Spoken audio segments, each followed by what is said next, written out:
할렐루야. 풍요로운 교회를 찾아와 주신 모든 분들을 주님의 이름으로 환영하고 축복합니다. 저는 오늘 여러분들과 함께 신자의 삶이라는 말씀의 제목으로 함께 은혜의 말씀을 나누고자 합니다. 제가 미국으로 떠날 때 한국은 IMF를 맞고 있었습니다. 굉장히 큰 위기 상태였죠. 저 역시도 회사를 그만두고 나름 아메리칸 드림을 안고 미국으로 향했습니다. 99년도였는데요. 아메리칸 드림이 깨지는 데는 그렇게 오랜 시간이 걸리지 않더라고요. 내가 꿈꾸던 미국과 현실의 삶은 너무나 달랐습니다. 참 너무나 힘든 그러한 이민 초기의 시간들을 보냈습니다. 어찌 보면 신자의 삶도 마찬가지 아닐까요? 신자들은 늘 이런 생각을 하게 돼요. 하나님을 믿으면, 하나님을 믿기만 하면 모든 것이 다 잘되고 축복받을 것이다 라는 생각을 하게 됩니다. 물론 하나님을 믿으면 얻게 되는 축복이 있습니다. 복이 있습니다. 이것이 물질적인 복일 수도 있고요. 또 다른 형태의 복일 수도 있습니다. 하지만 늘 신자들이 꿈꾸는 신앙인의 삶은 어떠한 어려움도 없이 또는 어떠한 환난도 없이 충분한 물질적인 복을 누리며 사는 것을 늘 꿈꾸고 사는 거죠. 여러분 그렇지 않습니까? 그러나 현실은요. 그러나 신앙의 현실은 어찌 보면 내가 먼저이고 또 내 가정이 먼저이고 내 현실의 어려움이 먼저가 되는 거예요. 그래서 이런 모든 것들이 이런 현실적인 어려움들을 벗어나게 해달라라는 기도를 늘 하게 되는 거죠. 이것이 현실이니까요. 이것이 나에게 당장 닥쳐진 일이니까요. 하지만 여러분 저는 분명히 말씀드립니다. 우리의 꿈이 현실이 되는 것이 참 어려운 것처럼 신앙인의 꿈이 현실이 되는 날은 어떻게 보면 예수님께서 이 땅에 오시는 그날이 아닐까라는 생각을 해보게 됩니다. 우리의 삶은, 신자의 삶은 어찌 보면 이런 고난과 환난과 역경이 계속해서 연속적으로 이어지는 그러한 삶이 아닐까라는 생각을 해보게 되는 거죠. 어떤 날은 너무나 기쁘고 즐거웠다가도 그것이 잠시 지나고 나면 또 어려움이 찾아오고 또 그 어려움을 극복하고 나면 또 다른 행복이 찾아오고 그 행복이 좀 지나고 나면 또 다른 어려움이 찾아오는 것이 우리 인생의 모습 아닐까라는 생각을 해보는 겁니다. 사랑하는 성도 여러분, 그렇다면 하나님께서 의롭다 여겨주신 신자의 삶은 과연 어떤 모습일까요? 우리가 꿈꾸는 신자의 삶과 신자의 현실은 어떻게 다를까요? 먼저 오늘 읽은 본문 1절 하반절을 보시면 우리 주 예수 그리스도로 말미암아 하나님과 화평을 누리자라고 말씀하고 있어요. 화평, 즉 헬라어로 에이레네라는 단어는 이스라엘 민족이 흔히 인사말로 사용하는 샬롬과 같은 의미입니다. 이스라엘 민족에게는 워낙 전쟁이 많았던 이스라엘 민족이었기 때문에 샬롬이라고 하는 인사말은 현실적으로 너무나 마음에 와닿는 그러한 인사말이었습니다. 여러분들 너무나 잘 아시는 것처럼 지금의 중동 지역은 아직도 어떻게 보면 전시 상태입니다. 여러분 얼마 전에도 이스라엘과 다른 중동 지방 사람들이 싸우는 그러한 모습을 여러분들은 뉴스를 통해서 많이 보았습니다. 그렇기 때문에 그들에게 절실히 필요한 것은 샬롬, 평화예요. 평화, 샬롬. 하지만 현실은 그렇지 않죠. 집 옆에서 폭탄이 떨어지고 총소리가 들리는데 사람들 사이에서 인사말은 샬롬, 평화라고 인사말을 건네고 있는 겁니다. 그렇게 현실과 그들이 생각하는 이상적인 삶은 다른 모습인 거죠. 그들이 말하는 평화는 어떤 의미일까요? 이스라엘 민족들이 말하는 평화의 의미는 어떤 의미일까요? 너무나 당연하듯이 지긋지긋한 이 전쟁이 끝나고 진정으로 평화로운 나라를 꿈꾸는 의미에서 평화, 샬롬 아닐까요? 지금 저와 여러분은 아무리 인사한 말로 샬롬이라고 인사를 해도 사실 우리는 어찌 보면 전쟁 가운데 있는 사람들보다 절실한 평화의 인사는 아닐 거예요.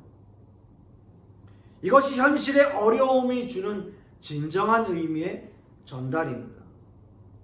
우리 신앙인들도 마찬가지입니다. 우리는 예수 그리스도의 공로로 하나님의 자녀가 되었어요. 그러나 우리의 삶의 현실에서 진정한 평화를 누리지 못하고 있어요. 늘 전쟁 같은 삶을 살아가고 있고 우리의 현실은 평화롭지 못합니다. 그래서 성경은 예수 그리스도로 말미암은 하나님과 화평을 누려야 한다라고 말씀하고 있는 겁니다. 늘 우리가 바라보는 현실은 여러분 전쟁 같은 삶이죠. 전쟁 같은 삶이죠.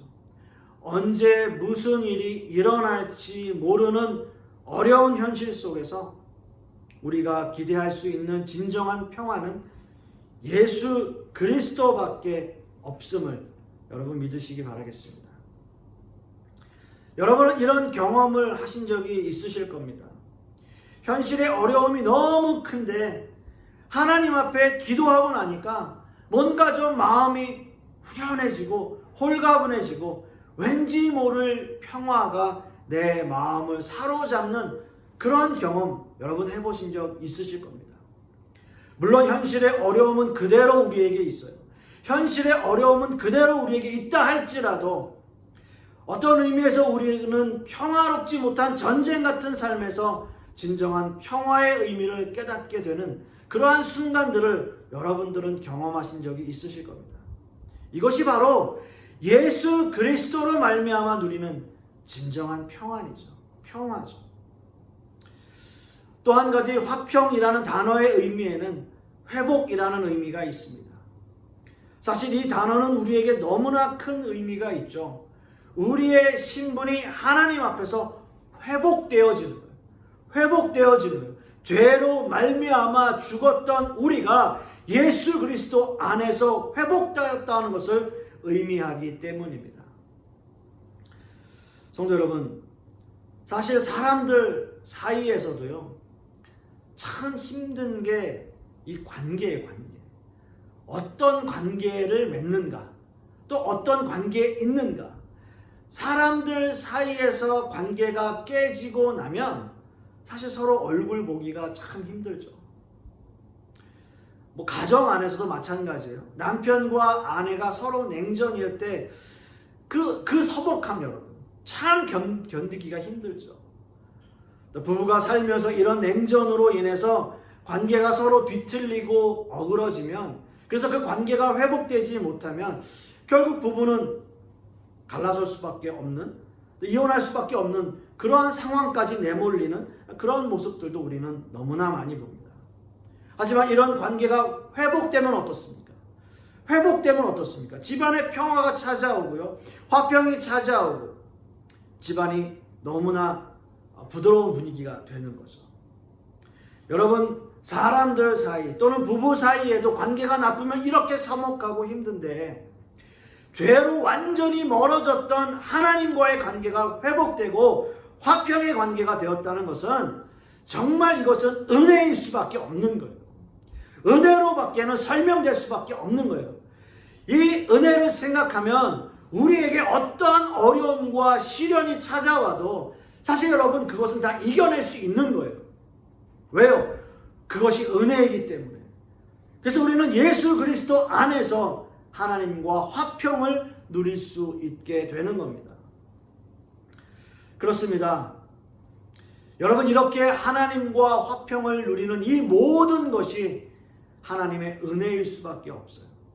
은혜라고 하는 것은요, 내가 잘해서 내가 믿음이 있어서 이런 은혜를 누리는 것이 아니라 하나님께서 우리에게 값없이 주시는 선물이라는 것이 너무나 중요해요. 오늘 이거 보면 2절 말씀에도 또한 그로 말미암아 우리가 믿음으로 서 있는 이 은혜에 들어감을 얻었으며 라고 말씀하고 있어요. 이 본문에서 들어감을 얻었다 라고 하는 의미는 우리가 부적절한 존재이지만 들여보내졌다라는 의미예요. 우리가 부적절한 존재이지만 들여보내졌다라는 의미라는 거죠. 하나님께서 주시는 구원, 하나님께서 주시는 은혜는 그 단어 자체의 효력이 있어요. 내가 구원을 얻어내는 것이 아니라, 내가 잘해서 은혜를 받은 것이 아니라 하나님이 주시는 구원 자체의 능력이 있다라는 거예요. 하나님께서 그렇게 하신다는 거예요. 하나님께서 그렇게 해주신다는 거예요. 하나님이 주시는 그 은혜 자체에 능력이 있다라는 사실입니다. 그렇기 때문에 내 환경이 어떤지, 내 삶이 어떤지는 사실 그렇게 중요하지 않습니다.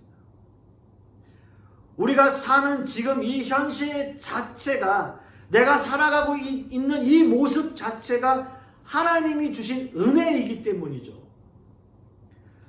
그래서 아마 바울 사도는 이런 고백을 했는지도 모르겠습니다. 갈라디아서 2장 20절 말씀에 내가 그리스도와 함께 십자가에 못 박혔나니 그런즉 이제는 내가 사는 것이 아니요 오직 내 안에 그리스도께서 사시는 것이라. 이제 내가 육체 가운데 사는 것은 나를 사랑하사 나를 위하여 자기 자신을 버리신 하나님의 아들을 믿는 믿음 안에서 사는 것이라 라고 고백하고 있습니다. 여러분, 이 바울 사도의 고백이 이것이 현실을 뛰어넘는 신자의 모습 아닐까요? 네, 물론 어렵습니다. 이렇게 고백할 수 있는 것, 이렇게 사는 것 너무나 어렵죠. 어떤 상황에서도 하나님이 주신 평화를 누리며 또 하나님이 주신 은혜 위에 서 있는 모습 참 어렵습니다. 그러나 이것이 진정으로 저와 여러분이 추구해야 할 진정한 신자의 삶 또는 신자의 모습 아닐까요? 저는 간절히 소망하기는 이 바울 사도의 고백이 저와 여러분의 고백이 되기를 소원하고요. 물론 바울 사도처럼 이렇게 살 수는 없다 할지라도 우리는 노력하며 사는 거죠. 세상 가운데서 성숙한 그리스도인의 모습으로 살기 위해, 신자다운 모습으로 살기 위해 노력하며 사는 겁니다. 이것이 진정한 신자의 자세예요. 저는 이러한 신자의 삶을 사시는 저와 여러분들이 되실 수 있기를 간절히 소망합니다. 이제 마지막으로요. 왜 신자는 이런 현실적인 어려움들을 겪으며 사는 걸까요? 왜냐하면 신자이지만 아직 이 세상을 살아가고 있기 때문입니다. 오늘 이거 본문 3절과 4절 말씀을 다시 한번 보시면 다만 이뿐 아니라 우리가 환난 중에도 즐거워하나니 이는 환난은 인내를, 인내는 연단을, 연단은 소망을 이루는 줄 알미로다 라고 말씀하고 있어요. 여러분, 제가 읽은 이 말씀에서 환난, 인내, 연단, 여러분 이 단어들이 여러분들이 좋아하는 단어인가요? 여러분들이 좋아하는 단어인가요? 환난, 인내, 연단 좋아하는 단어일까요? 어떻게 보면 환난, 인내, 연단, 사실 기독교인들 뿐만 아니라 이 세상 사람들도 이 단어를 좋아하는 사람들은 아마 없을 거예요. 특별히 오늘 본문에서 환난이라는 단어의 의미에는 신적 고통이나 고뇌는 또는 육체적 고통이나 핍박을 의미하는 단어이기도 해요. 참 무서운 단어죠. 환난이라는 이 단어는 정말 어려운 단어입니다. 어떤 의미에서 단어들이 좀 무시무시해요. 신자들이 신앙의 슬럼프에 빠지거나 신앙의 어려움을 겪는 대부분의 이유는 아마도 환난 때문이 아닐까라는 생각을 해보게 됩니다. 환난. 자, 그런데요. 사실 엄밀하게 말씀드려서 성경이 말하는 환난과 신자들이 생각하는 환난에는 좀 다른 의미가 있습니다. 먼저 신자들이 생각하는 환난의 의미는 아픔, 고통, 두려움, 좌절, 실망 이런 것이 어떻게 보면 환경적이든 물질적이든 그들이 겪는 모든 고통을 말하는 의미로 사용되는데요. 성경이 말하는 환난은 절대적인 세상의 반대와 핍박을 의미하는 단어로 사용돼요.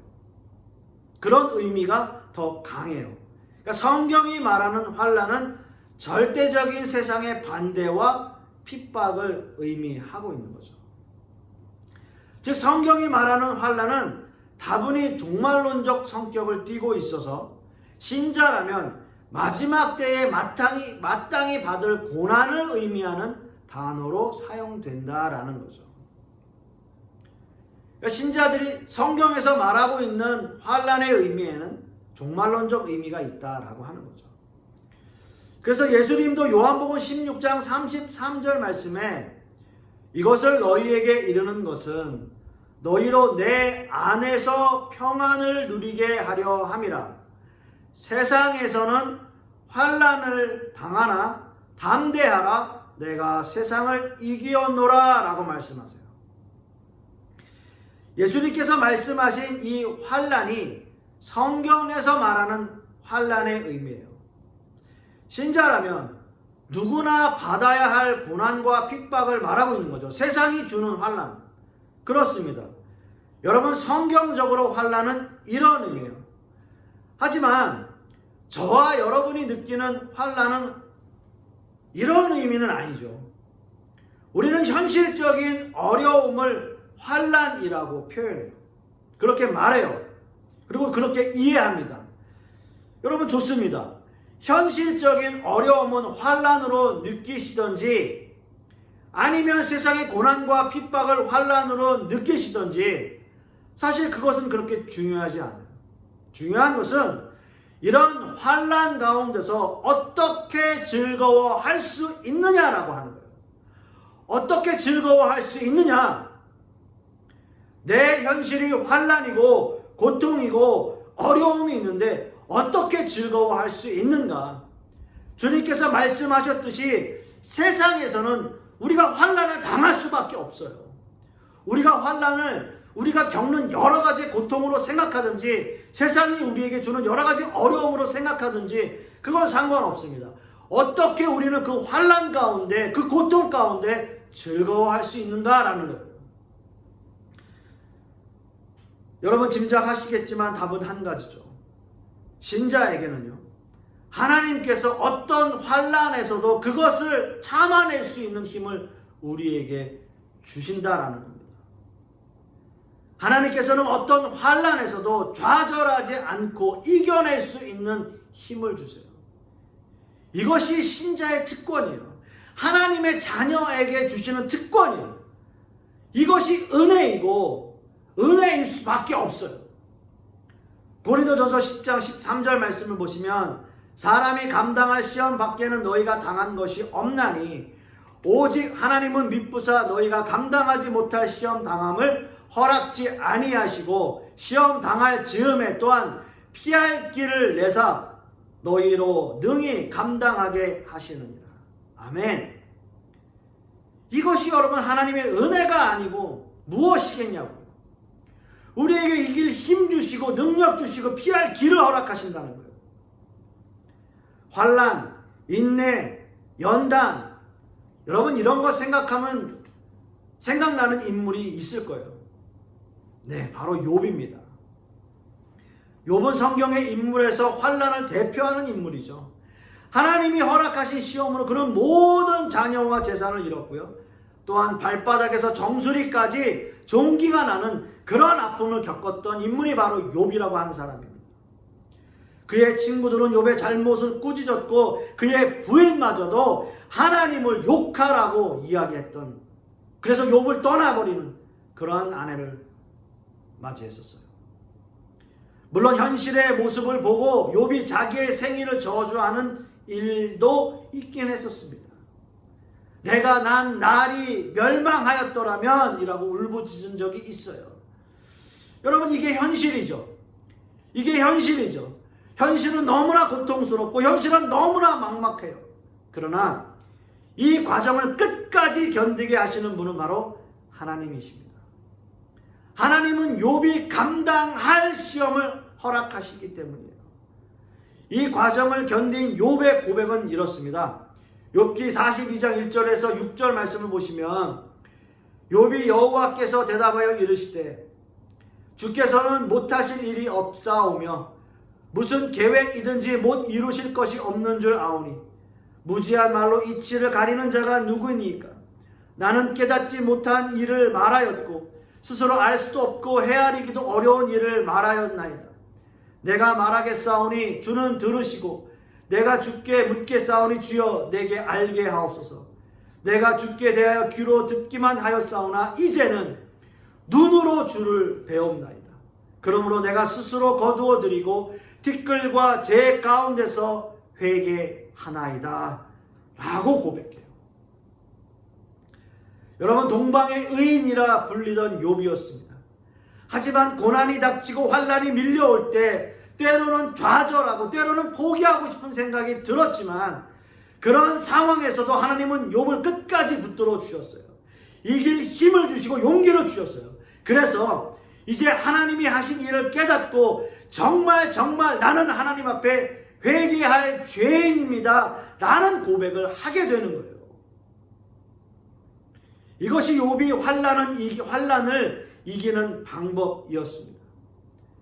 욥의 믿음이 신실해서가 아니라 하나님이 그에게 합당한 시험을 주셨고 피할 길을 주셨고 이길 힘과 견딜 힘을 주셨기 때문이에요.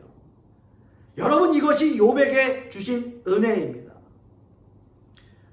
우리에게 이길 힘과 능력을 주시기에 우리는 어떤 환난도 어려움도 고난도 역경도 이겨낼 수 있고요. 즐거워할 수 있는 거예요. 말씀을 맺습니다.